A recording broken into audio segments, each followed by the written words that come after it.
Hola mis estimados amigos, hoy iniciaremos con la cápsula 1 del estudio de procesal, conducente para el examen de grado de Derecho Procesal. Iniciaremos primero con las formas de solución de conflicto, que es lo primero que se estudia en procesal, hay que tener claro esto. Las formas de solución de conflicto son la autotutela, la autocomposición y la heterocomposición. Y esto también se estudia a propósito de la evolución del derecho procesal a nivel mundial. La autotutela era una forma de solución de conflicto por medio de la imposición de la fuerza. Es decir, acá no ganaba o no quedaba con mayor, ¿cómo podría decirlo? Bueno, no ganaba la razón, sino que ganaba la imposición de la fuerza. Esa es la verdad de las cosas, por medio de la autotutela. La ley del más fuerte, por decirlo así. Luego, a propósito de la evolución humana de la sociedad, logramos llegar a sistemas más razonables, por decirlo así, y ahí entramos a la autocomposición y a la heterocomposición. La autocomposición básicamente indica que es una forma de resolver los conflictos por medio de la razón, por medio de lograr acuerdos, de la negociación. Y la heterocomposición son aquellos acuerdos o aquellas decisiones o aquellas implicancias que son tomadas por un tercero. Es decir, que la discusión entre dos partes que están discordantes se colocan a cargo de una tercera persona que es la que escucha y resuelve lo planteado o lo solicitado por medio de las partes.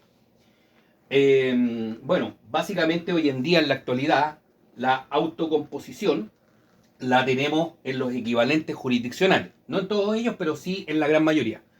La autocomposición la encontramos en la transacción, en la conciliación y en el avenimiento. Súper importante porque la transacción es para precaver un litigio eventual. Por tanto, esta transacción la realizan las partes antes de iniciar un proceso judicial. En cambio, la conciliación y el avenimiento lo que tienen como similitud es que ambas se producen ya iniciado un procedimiento judicial. ¿Cuál es la diferencia entre ellos dos? Es que en el caso de la conciliación participa el juez como un amigable componedor para ayudar a que las partes acuerden o concilien en el proceso judicial. En cambio, el avenimiento son las partes las que acuerdan similar a a la transacción, pero en el interior del procedimiento. Recuerden que la transacción es antes del procedimiento, es para habituar, es para prevenir un juicio y el avenimiento ya está en el juicio, ya está el proceso funcionando, pero las partes de común acuerdo logran tomar decisiones y logran llegar a acuerdo, las cuales son sin ayuda del juez. Tanto la conciliación, obviamente la conciliación como participa el juez queda plenamente autorizada por el juez. En el caso del avenimiento requiere de la autorización del juez una vez planteado este avenimiento. Otro equivalente jurisdiccional que también hay que mencionar acá, que se nos está olvidando, pero que no tiene nada que ver con la autocomposición, pero en el caso que les llegaran a preguntar por los equivalentes jurisdiccionales, que son la transacción, la conciliación y el avenimiento, a esto se suman las sentencias extranjeras hechas valer en Chile mediante exequatur. ¿Ok? Así que también hay que tenerlo en cuenta en el caso que les llegaran a preguntar por los equivalentes jurisdiccionales. Pero en la autocomposición, como decía, tenemos la transacción, la conciliación y el avenimiento. Ahora, formas de autotutela, para retroceder un poco, ya hablamos del concepto que es esta imposición por medio de la fuerza de resolver conflictos, por medio del más fuerte, la imposición del poder de la fuerza. Tenemos diferentes tipos de autotutela que hoy en día existen en nuestra normativa vigente y que son aceptadas por nuestro ordenamiento jurídico, a pesar de que la autotutela por regla general no es aceptada, no debiera existir, pero existen algunas excepciones. De hecho, en materia penal tenemos la legítima defensa en todo su grado, en todas sus formas. Y en materia civil tenemos algunas situaciones como quien corta ramas en su propiedad de un árbol que está en una propiedad aledaña y que está obviamente invadiendo la propiedad. Entonces, si la persona corta esa rama, está permitido. También en materia laboral, el derecho a huelga que tienen los trabajadores de imponer la huelga como un medio de coacción al empleador. Y también en el área civil el derecho a retención. Acuérdense de las obligaciones naturales que estudiamos en derecho civil, que son aquellas que no pueden exigir el cumplimiento de la obligación, pero que en virtud de lo dado o lo pagado por ellas, da el derecho a la retención. Ese es el derecho a retención, ¿ya? Luego tenemos la heterocomposición, que la heterocomposición hoy en día la conocemos como los procesos judiciales, sea el proceso judicial que sea, materia civil, laboral, familia, juzgado policial local, tribunal tributario aduanero, etcétera, todos, penales, cortes de apelaciones, todo proceso judicial, perfecto.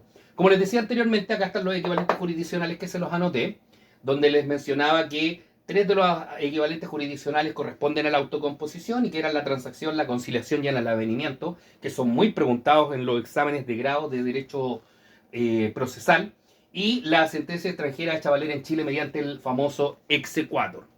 Solo un tips, recuerdo por ahí que un profesor lo preguntó, que el código de Hammurabi fue el primer texto o conjunto de leyes escritas a nivel mundial reconocido como un texto escrito.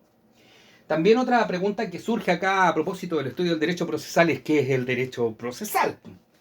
Y acá ustedes, bueno, esto no es una definición legal, así que por tanto podrían ustedes idear una definición que podrían exponer al profesor, al examinador.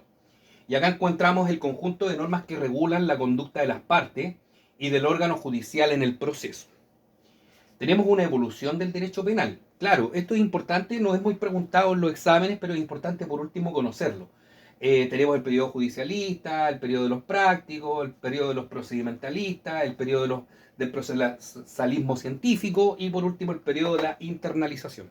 Insisto, no se enfoquen tanto en esta materia, tomando en cuenta que estamos recién viendo el 0,0 y algo por ciento de la materia de derecho procesal, y más bien solo para tenerlo como noción básica. Tal vez estudiarlo si logran terminar de estudiar toda la materia, pero no enfocarse en esto.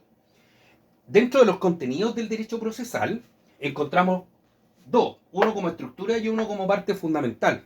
Súper importante entender esto porque esto es lo que ustedes van a estudiar. Como estructura dentro del cedulario van a ver todo lo que tiene que ver con el tribunal. Ahí van a ver los procesos judiciales, van a ver la transacción, la conciliación, el avenimiento. Eventualmente van a consultarles sobre temas penales, en general. La jurisdicción, que es la que vamos a estudiar primero, a continuación, luego la competencia, las acciones procesales. Cuando hablamos de acciones procesales, básicamente estamos hablando de todos los recursos, tanto ordinarios como extraordinarios, que se pueden interponer en nuestro sistema procesal, justamente. Y el proceso o instrumento, que es básicamente la relación que estudiaremos entre qué es la diferencia entre un proceso, un instrumento, qué es una resolución, etc. También es importante entender que el contenido del derecho procesal que se estudia tiene un contenido que es procesal orgánico. El procesal orgánico básicamente habla con cómo está estructurado el Poder Judicial. Lo encontramos en el Código Orgánico de Tribunales. Corte Suprema una sola, Corte de Apelaciones en los asientos de Corte de Apelaciones respectivos. Además, los tribunales que están bajo la jerarquía de cada uno de estas cortes, etc. Y el derecho procesal funcional, que es el que se estudia a propósito de cómo se tramitan los juicios. Aquí ya nos vamos netamente al estudio del procedimiento ordinario, el procedimiento sumario, el procedimiento ejecutivo, etc. ¿Ya? En materia civil. Así que iniciaremos nuestro estudio, nuestro inicio del derecho procesal, y empezaremos hablando por la jurisdicción. Ojo, que el concepto de jurisdicción es muy preguntado en los exámenes de derecho procesal. Así que yo les recomiendo que esto lo anoten en un papelito, lo anden trayendo en el bolsillo y se lo aprendan. Porque además los profesores, aparte de preguntar por el derecho, por el concepto legal, preguntan mucho el concepto doctrinario. Entonces es súper importante manejarlo. Bueno, la jurisdicción, su concepto legal está establecido en el artículo 1 del Código Orgánico de Tribunales y también lo encontramos en el artículo 76 de la Constitución Política de la República. Son casi iguales, digo casi iguales porque tienen una pequeña diferencia que en realidad no viene al caso. Básicamente habla de que es la facultad de conocer de las causas civiles y criminales, de juzgarlas y hacer ejecutar lo juzgado, que pertenece exclusivamente a los tribunales que establece la ley. Eso es lo que dice el artículo 1 del COD, con una pequeña diferencia en el artículo 76, creo que de una palabra, pero no es tanta la diferencia. Luego tenemos el concepto doctrinario, Y en el concepto doctrinario, bueno, tenemos que hablar que es un poder y deber del Estado radicado en los tribunales de justicia para conocer y resolver por medio de un proceso. ¿Se acuerdan cuando hablábamos de proceso? Y con efecto de cosa juzgada, ojo, la cosa juzgada la vamos a estudiar más adelante, es muy preguntada. Los conflictos de relevancia jurídica en los que les corresponde intervenir. Bueno, algunas acepciones de jurisdicción. Esto de las acepciones de jurisdicción nunca lo han preguntado en los exámenes de grado, por lo menos yo nunca lo he visto. Pero como sinónimo, la jurisdicción se conoce como soberanía, como sinónimo de atribución de algún órgano público, como sinónimo de la extensión territorial, se confunde eventualmente con la competencia. Básicamente eso.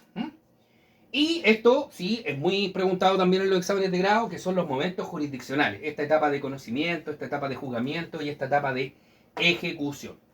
Y es súper preguntado porque a la mayoría de los alumnos le preguntan, oiga, respecto de los momentos jurisdiccionales, hábleme sobre la etapa de conocimiento. ¿Qué en el juicio ordinario? ¿Cuál es la etapa de conocimiento? Bueno, y ahí el alumno tiene que ser capaz de responder que la etapa de conocimiento es la... Bueno, si hay una medida prejudicial, será la medida prejudicial, luego será la medida judicial propiamente tal, es decir, la demanda, la interposición de la demanda, la contestación de la demanda, que es la reconvención, demanda reconvencional si es que procede, disculpa, no confundir con contestación, la dúplica, la dúplica, la réplica de la reconvencional si es que lo hay, y toda la etapa de prueba, hasta el término del cierre de la etapa de prueba. O sea, todo eso corresponde a la etapa de conocimiento. El tribunal conoce del asunto y ve cuáles son los elementos pertinentes, sustanciales y controvertidos que va a observar en la prueba y toda la prueba. Ahí conoce por medio de la demanda, la contestación de la demanda, cierre convencional, la dúplica, la réplica de la demanda, la dúplica, la réplica de la convencional, la etapa de prueba, etc. Hasta que termina la etapa de prueba. Luego viene la etapa de juzgamiento. El famoso autodíctese a las partes de sentencia. ¿Ah? Ese famoso proveído. Y desde ahí en adelante, el tribunal, el magistrado o los magistrados, según corresponda, si es materia penal, recuerden que procesal está enlazado con procesal civil y penal, entonces hay que hacer la distinción. Conoce el asunto, ya conoció y emite su fallo, su sentencia de única instancia, su sentencia de primera instancia, etc. Y luego viene la etapa de ejecución. Y la etapa de ejecución, una vez dictada la sentencia, es la forma en que el tribunal insta al vencido a cumplir con su obligación. Sea esta una obligación de dar, hacer o no hacer, o incluso una obligación privativa de libertad en el caso de la materia penal, que también puede ocurrir. Entonces ahí es importante conocer esta etapa de ejecución porque a muchos les preguntan, bueno, ¿y cómo usted ejerce la etapa de ejecución? Bueno, ahí hay que tener la capacidad también de explicar y que después estudiaremos y ahondaremos un poco más, en ser capaz de decirle al profesor que si la etapa de ejecución se da en materia civil y es antes del año de emitida la sentencia, bueno, existe lo que se denomina cumplimiento incidental, que es solicitar el cumplimiento forzado de la sentencia en el mismo tribunal que la dictó. Pasado ese plazo, tenemos el juicio ejecutivo, el procedimiento ejecutivo, y en su efecto, pasado el plazo del juicio ejecutivo, tenemos el juicio ordinario. 3 y 5 años. O sea, un año cumplimiento incidental, hasta 3 años el juicio ejecutivo, hasta 5 años el juicio ordinario. Entonces es importante conocer estas etapas de ejecución porque son preguntadas en los exámenes de grado. Ahora, ¿qué es la cosa juzgada? Que era lo que yo expliqué por acá cuando hicimos la definición del concepto doctrinario, cuando dije que era un poder y deber del Estado radicado en los tribunales de justicia para conocer y resolver por medio de un proceso y con efectos de cosa juzgada, ¿se acuerdan? Bueno, la cosa juzgada básicamente permite una acción y también permite una excepción. Una acción al vencido de que no se vuelva a conocer sobre el asunto en otro tribunal por la misma materia, el mismo asunto y el mismo objeto. Porque no tiene sentido, ya fue vencido. No corresponde a que surja otro asunto entre las mismas partes, la misma materia, el mismo asunto, el mismo objeto y que nuevamente sea vencido. Sería como absurdo. Y la excepción es para el que fue ganador, por decirlo así, el vencedor, de que no le interpongan nuevamente la acción para que exista un nuevo proceso que ya falló por los mismos asuntos y que falle a lo mejor distinto. O sea, no tiene sentido. Ya se ventiló esa causa y no hay por qué ventilarla nuevamente. Este es el inicio del estudio del derecho procesal y es importante conocer sobre todo las formas de solución de conflictos que son muy preguntadas y tener la capacidad de poder conceptualizar qué es la autotutela, poder conceptualizar qué es la autocomposición y poder conceptualizar qué es la heterocomposición. Y también conocer súper bien en cuanto a la autotutela los tipos de autotutela que se permiten en nuestro ordenamiento jurídico en materia penal, en materia civil, en materia laboral. ¿Ya? También la autocomposición, conocer muy bien cuáles son los equivalentes jurisdiccionales que corresponden o que están insertos en la autocomposición y cuál no, como es la sentencia extranjera, en el caso que se los pregunten después, la heterocomposición, que son los procedimientos judiciales, por medio de la inmediación, conoce el juez. ¿Ah? Así que es súper importante manejarlo. También manejar muy bien los conceptos legales del artículo 1 del Código Orgánico de Tribunales y el artículo 73 de la Constitución Política de la República, de jurisdicción. El profesor se los va a preguntar, ténganlo por seguro, y sobre todo el concepto doctrinario. Hay que tenerlo muy claro. Así que, bueno, mi nombre es Ignacio Larcón, espero que les haya ayudado esta primera cápsula. Vamos a seguir subiendo más cápsulas en relación a la materia para ayudar y contribuir a la preparación del examen de grado de Derecho Procesal.